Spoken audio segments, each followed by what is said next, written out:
శివపూజ ప్రారంభించే వరకే దారిద్ర్య మరణ భయాలుంటాయి. శివపూజ ప్రారంభించాక శివానుగ్రహం వల్ల అవన్నీ తొలగిపోతాయి. అది చెప్పాడు.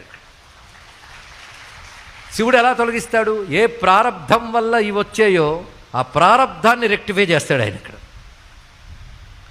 అందుకే ఈయనకి బాగా అలవాటు చేసిందని చిన్నపిల్లవాడికి భగవత్ పూజ అలవాటు చేశాడు, మంత్రజపం అలవాటు చేశాడు, శుద్ధిగా సకాలంలో నిద్ర లేవడం, మంచి అలవాట్లు ఇవన్నీ చేశాడు. అంటే నీ ప్రారబ్ధంలో అకాల మృత్యు ఉన్న నీ ప్రవర్తన సక్రమంగా ఉంటే దాన్ని కూడా దాటవచ్చు.